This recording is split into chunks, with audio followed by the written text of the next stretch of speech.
It changes to the side that lost 2-0 to Middlesbrough on Saturday. Their substitute goalkeeper was Frank Talia, who was recalled from a loan spell at the county ground. Swindon recalled Paul Bowden at left-back at the expense of Ty Gooden and brought in top scorer Steve Finney for the injured Thorn.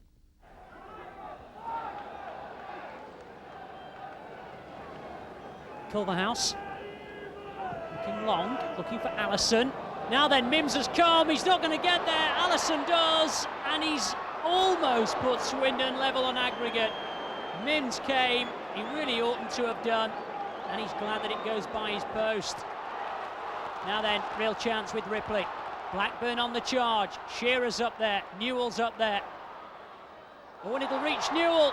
Shearer wants it, and Culverhouse made the challenge, and it was a vital one. Ripley's ball in. Newell really shouldn't have got it, but he did after Seagraves missed it, and Shearer, good block by Culverhouse. Flick on Shearer, off the line by Bowden.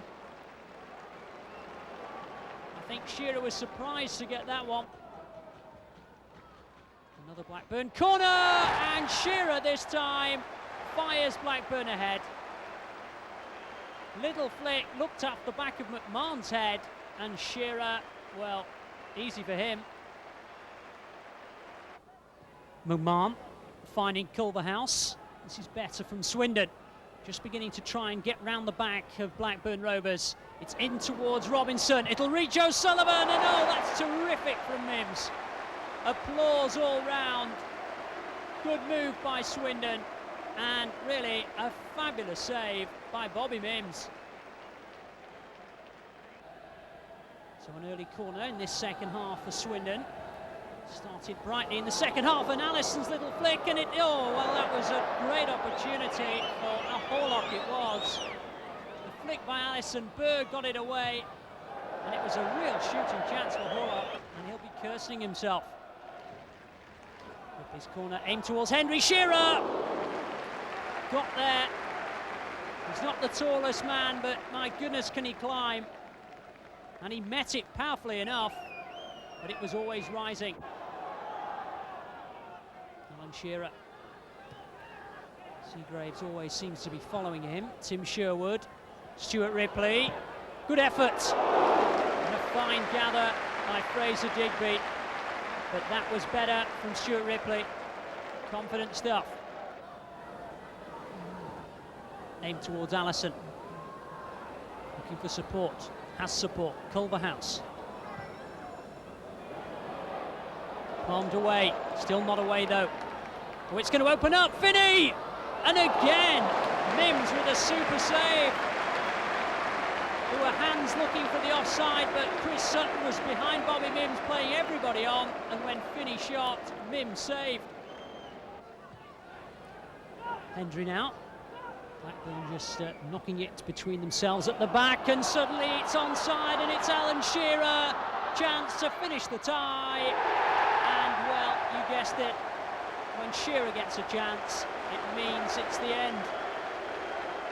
Looked across the line, timed his run to perfection, and you'd back him every time in these situations. And Alan Shearer now has sunk the challenge of Swindon Town. And the Blackburn Rovers fans are toasting victory, and who can blame them? Well, in the end, Mark, a pretty professional performance by the Premiership champions. Yeah, it was, and when you consider that the results have been woeful of late, certainly in the Premier League and in the European Champions Cup, but the fact that they scored that late goal at the county ground made all the difference, and it makes all the difference in approaching the game as much as anything, because Swindon knew they had to really throw caution to the wind and get forward at Blackburn Rovers, which is exactly what Blackburn needed. At the risk of sounding boring, Alan Shearer, he's just a different class, isn't he? He's phenomenal. You know, it's goal from nothing, isn't it? It's just a little flick on in front of him, and he doesn't even adjust, he just heads it goalwards. And as soon as he touches anything at the moment, it happens so quick. As soon as he touches anything, it's in the back of the net, but it's so much quality.